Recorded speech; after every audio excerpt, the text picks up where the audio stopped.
দল যদি করেন যে নিজেরা লুটে পাটে খাওয়ার জন্য, তাহলে মনে করবো যে ওইখানে বিএনপি তো ফেরেস্তার দল। যে বন্যার টাকা হারায় গেছে, বন্যার টাকা নাই, বন্যার সময় বন্যার টাকা কাজে লাগবে, বন্যার টাকা ব্যাংকে রাখার জায়গা না।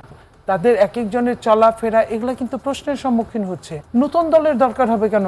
আপনি পুরান দলটা তাহলে কিসের জন্য করবে? তাদের জন্য নতুন দল কেন বানাতে হবে? তার মানে কি একটা স্পেসিফিক দলই খালি দেশের মঙ্গল করবে আর সব দলগুলো কি দেশের অমঙ্গল করবে? নতুন দলকে তো দেখছি আপনি বিভিন্ন জেলায় জেলায় মারামারি হচ্ছে, বিভিন্ন জেলায় জেলায় 5 দিনে মারামারি হয়, এরকম বোধহয় খুব কম দেখা গেছে। তো আমি যদি আপনার কালকে আজকের বেশভূষার সঙ্গে আগামী কালকের বেশভূষার যদি আকাশ পাতাল ফারাক দেখি, তাহলে কিন্তু আমি মনে করতেই পারি যে না, আপনাকে দিয়ে হবে না।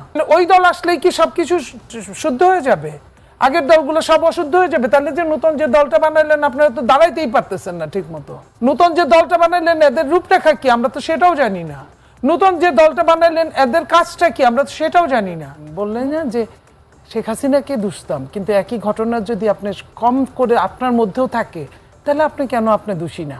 তো এই মানুষগুলোকে দেখেন, ব্যক্তি চরিত্রগুলো যখন খোঁজ নিবেন তখন বোঝা যাবে যে তারা কেমন। দল যদি করেন যে নিজেরা লুটে পাটে খাওয়ার জন্য, তাহলে মনে করবো যে ওইখানে বিএনপি তো ফেরেস্তার দল। কারণ বিএনপি এত বড় দল, এত বড় একটা দল, তার লিড মানা, কমান্ডিং মানা একটা ব্যাপার। তারপর অনেকেই শুনে না, যখন বেশি মানুষ থাকে তখন কিছু এদিক ওদিক হবে, এটা স্বাভাবিক। কিন্তু কম মানুষের মধ্যে যখন এদিক ওদিক হয়, আজকে যখন আমরা শুনি যে বন্যার টাকা হারায় গেছে, বন্যার টাকা নাই, তাহলে আমি বিশ্বাস করব কাদের? যাদের বিশ্বাস করে আমার মায়েরা বোনেরা একটা জবাব দিয়েছে। জবাব, বন্যেরা বনে সুন্দর শিশুরা মাতৃগুড়ে। বন্যার সময় বন্যার টাকা কাজে লাগবে, বন্যার টাকা ব্যাংকে রাখার জায়গা না। বন্যা এখন চলে গেছে, সবচেয়ে বেশি কাজে লাগবে বন্যা থাকা এবং যাওয়ার সাথে সাথে। আপনার 5 বছর পরে বন্যার টাকা দিয়ে কি হবে? ব্যাংকে টাকা বাড়তে থাকবে, সেটাতে আমি কি করব? আমার কথা ওইটা না। যে কাজের জন্য যেটা, সেই কাজে সেটা ব্যয় করতে হয় এবং তৎক্ষণাৎ, এটা তাৎক্ষণিক ছিল। যারা কিনা ছোট ছোট বাচ্চারা ব্যাংক ভেঙে আপনাকে টাকা দিয়ে আসছে, যে ছেলেটা একটা সাইকেল কিনবে করে দিনের পর দিন টাকা জমিয়েছে, 5-6-এ পড়া একটা ছেলে তার বিবেকে, তাড়নায়, আবেগের জায়গা থেকে সে ব্যাংকটা ভেঙেছে দিয়ে আসছে, কষ্ট দেখে মানুষের, এই আপনাদের টেলিভিশনের মাধ্যমে।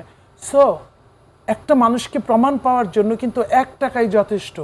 কোটি টাকা হলে সবাই চুরি করে, কিন্তু আপনি দিয়ে তাদের দেখেন কিছু কিছু, তাদের এক একজনের চলাফেরা এগুলো কিন্তু প্রশ্নের সম্মুখীন হচ্ছে। হ্যাঁ, হতে পারে বাংলাদেশে যে বললাম সিস্টেম লস, সিস্টেম লসটা যদি সিস্টেমটা করে দেন, আপনি যদি আইনের অনুশাসন আনেন, আপনি যদি এই কারণটার জন্য আপনি 5 জনকে অ্যারেস্ট করে রাখতেন, তাহলে আমরা বলতাম যে হ্যাঁ, মানুষ মাত্রই ভুল হয়, সে সঠিক জবাব দিয়ে তারপরে বলুক। এবং সঠিক আপনাকে দিনের ডেলি টাকাটা ডেলি ব্যয় করার জন্য দেওয়া হয়েছিল। তারা, আপনি জানেন যে ওইখানে কি অবস্থাটা হয়েছে? স্রোতের তাড়নায় যখন একজন বাবা তার 2 বাচ্চাকে নিয়ে, 1 বাচ্চা হারিয়ে গেছে, রেখে গেছে, মা দিয়ে পাঠিয়ে দিয়েছে, কিছুক্ষণ পরে এসে দেখে বাবা যে তারাও নাই।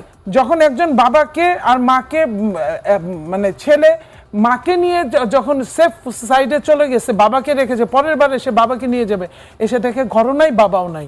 এই যে স্রোতের তাড়নায় এই অবস্থার মধ্যে আপনি ওই সময়ের টাকাটা কতটা দরকারি ছিল, সেইখানে আমি বলছি যে যারা বা যিনারা বলছেন যে এই দল করার জন্য আপনার নতুন দল করতে হবে, এইটা কেন? কিন্তু ধরেন নতুন দল তো আপনি যাদেরকে ইঙ্গিত করছেন এরাই করবে এরকম তো নয়। আমি সেটা না, যারা বলছে, আমি যাদেরকে আমি ইঙ্গিত কাউকে পার্সোনালি করি নাই, আমি যেটা বলছে সেটাই। আপনি যখন বলবেন যে এটার জন্য এটার দরকার, নতুন দলের দরকার হবে কেন? আপনি পুরান দলটা তাহলে কিসের জন্য করবে? পুরান দলদের কি খালি আপনি লুটপাটের জন্য করবেন, নাকি আইনের অনুশাসন সৃষ্টি করে আপনি পুরান দলের উপর চাপায় দেবেন? নতুন দল হোক, আমাদের জানবার আগ্রহ যেটা, ধরেন যারা কথাটা বলেছে, এই জনাব ইফতেখারুজ্জামান, ওনাকে এই দেশের মানুষ চেনে, অনেকদিন ধরেই উনি কথা বলছেন, ওনাদের কেন এই কথাটা বলতে হবে? আমিও সেটাই বলছি যে তাদের জন্য নতুন দল কেন বানাতে হবে? তার মানে কি একটা স্পেসিফিক দলই খালি দেশের মঙ্গল করবে আর সব দলগুলো কি দেশের অমঙ্গল করবে? উনি কি বোঝাতে চেয়েছেন এটার জন্য? এই ফ্লুতে উনি কি বোঝাতে চেয়েছেন যে নতুন দল এসে কি করবে? নতুন দলকে তো দেখছি আপনি বিভিন্ন জেলায় জেলায় মারামারি হচ্ছে, বিভিন্ন জেলায় জেলায় 5 দিনে মারামারি হয়, এরকম বোধহয় খুব কম দেখা গেছে। বিভিন্ন জেলায় জেলায় প্রোগ্রাম বন্ধ হচ্ছে, বিভিন্ন জেলায় জেলায় 144 ধারা দিতে হচ্ছে। কেন? তাহলে তার মানে কি? তার মানে যেটা অনেক দিনে একটা দল যদি নষ্ট হয়ে থাকে কিছুটা, চাইলেই আমি ভালো করতে পারি আইনের অনুশাসনটা নিয়ে।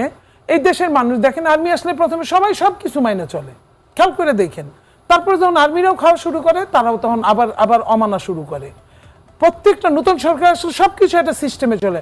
আপনি মনে করেন একটা সরকার নতুন আসছে, একটা সরকার নতুন আসার পরে দেশে বন্যা হয়েছে, মানুষ কিন্তু খুশির অতিশয্যে, উৎফুল্লতার অতিশয্যে মানুষ কিন্তু যে যা পারছে দিয়ে আসছে। মানুষের কিন্তু কারোরই ঘরের অবস্থা খুব ভালো না।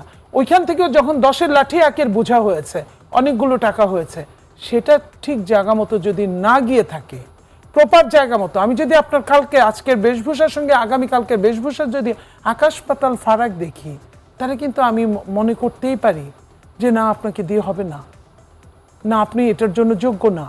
তা এই যে দলগুলো, পুরানো দলগুলো দোষটা কি করলো যে হবে না? আপনি মনে করেন যে বিএনপি কি এমন? আমি কয়েকটা জায়গায় বলছি, এটাও বলছি, রাষ্ট্র কাঠামো মেরামতের জন্য একটা রেইনবো নেশন করেছে বিএনপি। এইটা 31টা দফা সবখানে বলেছে। এই দফাগুলোকেই কড়াকড়ি ভাবে যদি আপনি ইফতেখার সাহেব যদি এটাকে কড়াকড়ি থাকার জন্য যদি ব্যবস্থা নিতেন, সঙ্গে আরো 5টা দফা উনি যোগ করেন, তা তো সমস্যা নাই। আইন যদি সবার জন্য সমান হয়, তাহলে তো সবাই জবাবদিহিতায় বাধ্য থাকবে। সব মানে তো সেখানে নতুন দলের সঙ্গে এটার কোনো সম্পর্ক হতে পারে না। এটা সম্পর্ক নতুন দলের সাথে হতে পারে না। নতুন দল যদি কালকে হোয়াটসঅ্যাপ মনে করে যে আমি আরেকটা দল বানাবো, আমার একটা দলে পোষানো যাচ্ছে না, আমি আরেকটা বানাবো, করতেই পারে। আপনি চাইলে আপনি করতে পারেন, আমার ভালো না লাগলে আমি আরেকটা করতে পারি। হ্যাঁ, কবে রেজিস্ট্রেশন হবে সেটা যদি সহজলভ্য হয়, আমি রেজিস্ট্রেশনও পেয়ে যেতে পারি। সেটার সঙ্গে আপনার পুরানো দলগুলোর সমস্যাটা কোথায়? তাহলে ওই দল আসলেই কি সবকিছু শুদ্ধ হয়ে যাবে? আগের দলগুলো সব অশুদ্ধ হয়ে যাবে? তাহলে যে নতুন যে দলটা বানাইলেন, আপনারা তো দাঁড়াইতেই পারতেছেন না ঠিক মতো। নতুন যে দলটা বানাইলেন, এদের রূপরেখা কি আমরা তো সেটাও জানি না। নতুন যে দলটা বানাইলেন, এদের কাজটা কি আমরা তো সেটাও জানি না। নতুন যে দলটা বানাইলেন, তারা বয়সটা কত তাদের কি তাদের লেখাপড়া শেষ হয়েছে কিনা? আমি সবকিছু মিলে বলছি, যে কথাগুলো আমরা শুনি ভেসে ভেসে বেড়ায় যে এই ছাত্ররাই দেশ চালাবে। ছাত্ররা তো অবশ্যই দেশ চালাবে। আপনারা এক সময় ছাত্র ছিলেন, ফুয়াদ এক সময় ছাত্র ছিল, আমি এক সময় ছাত্র ছিলাম। আমরা দেশ চালানোর মতো যোগ্যতা অর্জন করতে পেরেছি, দেশ চালাতে সুযোগ পাইনি, কিন্তু যোগ্যতা অর্জন করতে পেরেছি। সেইখানে আজকের ছাত্রই তো আগামী দিনের ভবিষ্যৎ রাষ্ট্রনায়ক। তাহলে তারা দেশ চালাবে, কিন্তু লেখাপড়া বাদ দিয়ে তো অবশ্যই না।